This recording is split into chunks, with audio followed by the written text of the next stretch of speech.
नमस्कार आप सभी का स्वागत है हमारे ऑन द वे चैनल में। जैसा कि मैंने आपको बताया था कि हम गरुड़ पुराण पढ़ने वाले हैं और आज फाइनली मैं आप सबके सामने लेके आया हूँ और बहुत ही टाइम लग गया इसको सेटअप करने में, क्योंकि मेरे पास बहुत सारी चीज़ें नहीं थी। उनको धीरे धीरे सेटअप किया। मैंने आपको मंडे का वादा किया था कि मैं सोमवार को इसको फर्स्ट वीडियो अपलोड करूंगा, लेकिन नहीं हो पाया वो मुझसे। मैं उसके लिए क्षमा चाहता हूँ आप सबसे। तो आज हम जो इस गरुड़ पुराण के बारे में पढ़ने वाले हैं, तो पढ़ने से पहले हम इसको इस महान पुराण को इसको समझेंगे कि ये कितने खंड में है। ठीक है, तो उससे पहले मैं आपसे हाथ जोड़ के प्रार्थना करता हूँ आप सभी से, जो भी मेरे चैनल पर व्यूअर्स हैं और जो भी मेरे चैनल को देख रहे हैं गरुड़ पुराण के बारे में जानना चाहते हैं, तो प्लीज़ वो मेरे चैनल को सब्सक्राइब कर लें और अपने साथ वालों को, अपने परिवार में, ठीक है, और जो भी गरुड़ पुराण सुनने के इच्छुक हैं वो इस चैनल को सब्सक्राइब कर सकते हैं और आगे भी शेयर कर सकते हैं, ताकि वो भी इस महान पुराण को सुन सकें। तो आइए ज़्यादा टाइम ना लेते हुए हम इस महान पुराण के बारे में जानते हैं।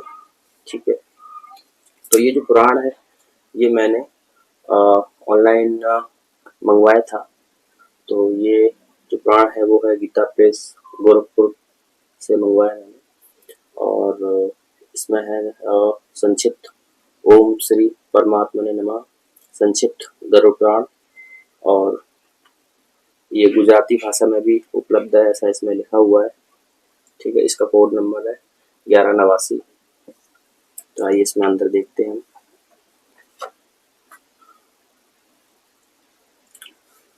इसमें एक वंदना लिखी है, पहले हम उसको पढ़ लेते हैं वंदना को। त्वमेव माता च पिता तुमेव तुमेव बंधु च सखा तुमेव तुमेव विद्या द्रविणम तुमेव तुमेव सर्वम मम देव देवम। जय श्री कृष्ण। तो आइए हम इसको और आगे पढ़ते हैं। तो इसमें जो हमें सबसे पहला पेज मिला है वो है नम्र निवेदन, जो इस पुराण के बारे में छोटा सा एक वर्णन किया गया है। ठीक है, तो हम इस वर्णन को जानेंगे और इसको हम पढ़ते हैं वर्णन को, इसमें क्या क्या समझाया गया है।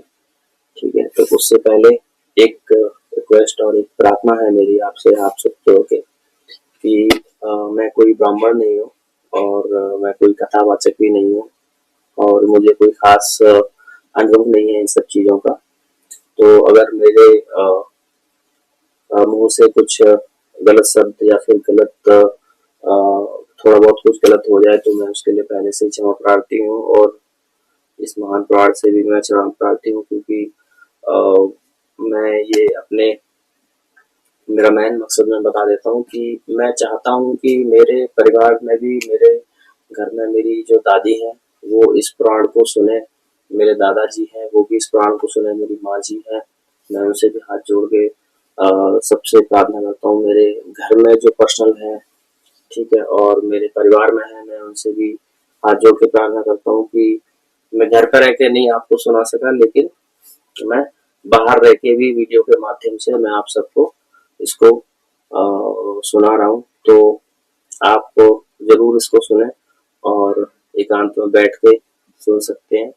ठीक है, तो मैं इस गरुड़ पुराण को, और जो मेरी दादी हैं वो मुझे बचपन में मेरे से कह कह के जबरदस्ती जो हमारी श्रीमद् भगवत गीता है उसको सुनवाई करती थी, तो मैं उनको बचपन में सुनाया करता था। ठीक है, तो उन्हीं की वजह से मैं वो मेरे एक जो भक्ति भाव रहता है, एक जो पूजा अर्चना रहती है, तो कुछ तो मैं जो पर्सनली सीखा हूँ, मैं ऑलमोस्ट उन्हीं से सीखा हूँ। ठीक है, तो उनकी उम्र भी हो चुकी है, तो मैं चाहता हूँ कि वो पर्सनली इसको सुने और रोज सुना करें, क्योंकि मैं घर पे नहीं हूँ और घर पे रह के फेस टू फेस नहीं सुना सकता, लेकिन मेरे वीडियो के माध्यम से जिनको मैं हिंदी में और प्योर देसी भाषा में, जो हमारी देसी भाषा है उसमें बोलते हैं जिया, ठीक है, जो हमारे गांव में सभी लोग उनको बोलते थे और मैं भी उनको जिया बोलता हूँ।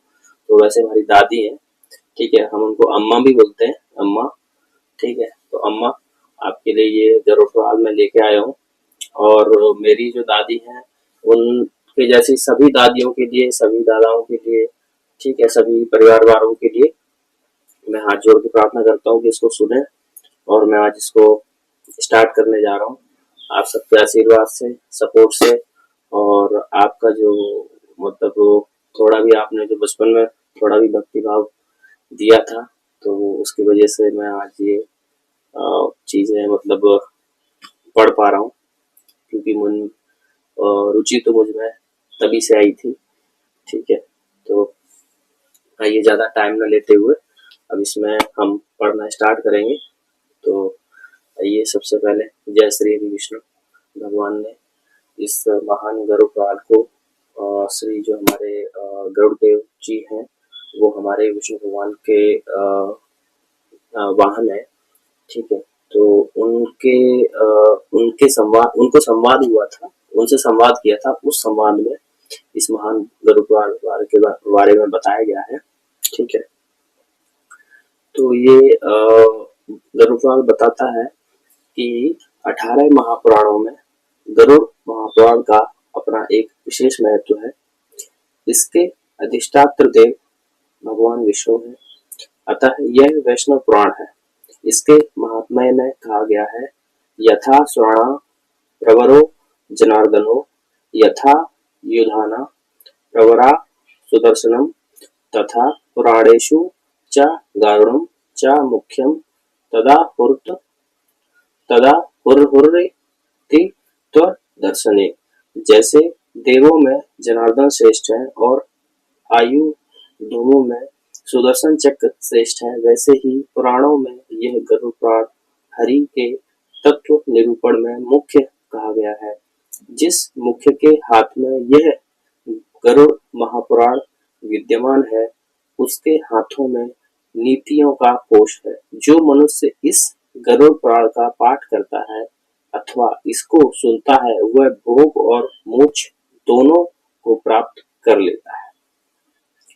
यह पुराण मुख्य रूप से पूर्व खंड मतलब आचार कांड, उत्तर खंड मतलब धर्म कांड, धर्म कांड का एक और नाम है प्रेत काल, ठीक है, और ब्रह्म कांड, इसका मतलब है ब्रह्म कांड, 3 खंडों में विभक्त है। इसके पूर्व खंड मतलब आचार कांड में सृष्टि की उत्पत्ति, ध्रुव चरित्र, द्वादश आदित्यों की कथाएं, सूर्य चंद्रादि ग्रहों के मंत्र, उपासना विधि, भक्ति, ज्ञान, वैराग्य, सदाचार की महिमा, यज्ञ, दान, तप, तीर्थ सेवन तथा सत मानुष्ठान से अनेक लौकिक और पारलौकिक फलों का वर्णन किया गया है। इसके अतिरिक्त इसमें व्याकरण, छंद, स्वर, ज्योतिष, आयुर्वेद, रक्तसार, नीतिसार आदि विविध उपयोगी विषयों का यथा स्थान समावेश किया गया है। इसके उत्तर खंड में, इसका मतलब है धर्मकांड, ठीक है। तो इसके उत्तर खंड में प्रेत काल का विवेचन विशेष महत्वपूर्ण है। इसमें मरणासन व्यक्ति के कल्याण के लिए, मरणासन मतलब मरने के बाद, व्यक्ति के कल्याण के लिए विविध दानों का निरूपण किया गया है। मतलब मरने के बाद में जो दान पात्र हम करते हैं उसके बारे में धर्मकांड में वर्णन किया गया है। इसमें मृत्यु के बाद औधर्म, दैहिक संस्कार, पिंडदान, श्राद्ध, सपिंडीकरण कर्म विपाक तथा पापों के प्रायश्चित के विधान आदि का विस्तृत वर्णन किया गया है। इसके अतिरिक्त इसमें पुरुषार्थ चतुष्टम माफ कीजिए चतुष्टय धर्म अर्थ काम और मोक्ष के साधनों के साथ आत्मज्ञान सुंदर प्रतिपादन है। इस पुराण के स्वाध्याय से मनुष्यों को शास्त्र मर्यादा के अनुसार जीवन यापन की शिक्षा मिलती है। इसके अतिरिक्त पुत्र पौत्रादि पारिवारिक जनों की पारमार्थिक आवश्यकता और उनके कर्तव्य बोध का भी इसमें विस्तृत ज्ञान कराया गया है। विभिन्न दृष्टियों से यह पुराण जिज्ञासुओं के लिए अत्यधिक उपादेय ज्ञानवर्धक तथा वास्तविक अभ्युदय और आत्म कल्याण का निदर्शक है। जन सामान्य में एक भ्रांत धारणा है कि गरुड़ पुराण मृत्यु के उपरांत केवल मृत जीव के कल्याण के लिए सुना जाता है। मतलब इस महान गरुड़ पुराण में ये भी कहा गया है कि हमारे जो समाज में भ्रांति फैली हुई है वो इस प्रकार है कि इस महान गरुड़ पुराण को मरने के बाद ही पढ़ा जाता है या फिर सुना जाता है, जो सर्वथा गलत है। वो धारणा जो समाज में फैली हुई है वो सर्वथा गलत है। यह पुराण अन्य पुराणों की भांति नित्य पाठ पठन पाठन और मनन का विषय है। इसका स्वाध्याय अनंत पुण्य की प्राप्ति के साथ भक्ति ज्ञान की वृद्धि में अनुपम सहायक है। तो हमने इन तीनों चीजों के बारे में जान लिया है, जिसमें ये लिखा गया है कि 3 खंड है, ठीक है। तो तीनों खंडों में जो हमारा सबसे पहला खंड है वो है आचार कांड। दूसरा खंड है हमारा धर्म कांड, जो प्रेत काल के बारे में बताया गया है।